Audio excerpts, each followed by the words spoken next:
अख श्लोक अकि दोह अश्लोका a day एक श्लोक एक दिन.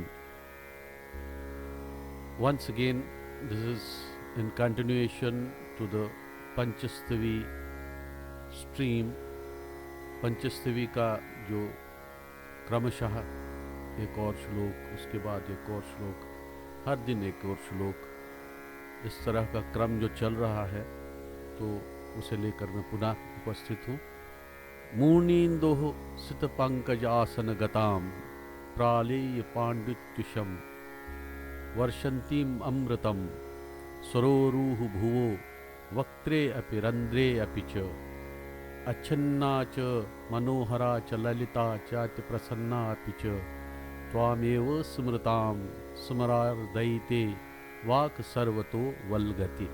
मूर्णीन्दोः सितपङ्कजासनगतां प्रालेय पाण्डित्युषं वर्षन्तीममृतं सरोरुह भुवो वक्त्रे अपि रन्ध्रे अपि च अच्छन्ना च मनोहरा च ललिता चाति प्रसन्नापि च त्वामेव स्मृतां स्मरार्दयिते वाक् सर्वतो वल्गति. मूर्णीन्दोः सितपङ्कजासनगतां प्रालेय पाण्डित्युषं वर्षन्तीममृतं सरोरुह भुवो वक्त्रे अपि रन्ध्रे अपि च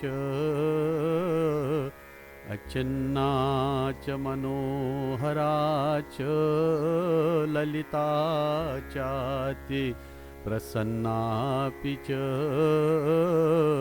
त्वामेव स्मृतां स्मरारिदयिते वाक् सर्वतो वल्गति. यह ना इस कशीर पठ उससे पूर्व जैसे हम अपने भारतीय परिदृश्य में संस्कृत श्लोकों का वाचन चैंटिंग करते हैं, तो उस तरह का था. इस सब का अर्थ क्या है?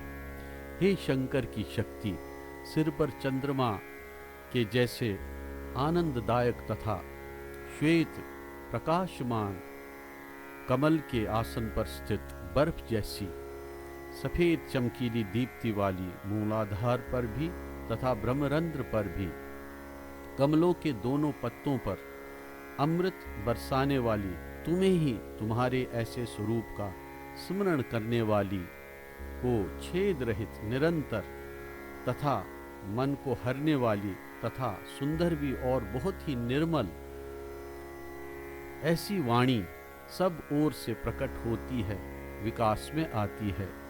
तो ये हर एक स्वरूप का, जितने भी पंचस्तवी में श्लोकों की संख्या है, प्रत्येक श्लोक में भगवती का, शक्ति स्वरूपा का, we can say each and every shloka depicts a single form, a single energy form that one must pass through mentally.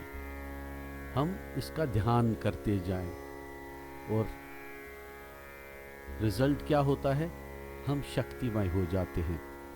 हम भी वही हो जाते हैं जो हम सोचते हैं. कितना अद्भुत और अनुपम वर्णन है. ओम महात्रिपुर सुंदर्यै नमः.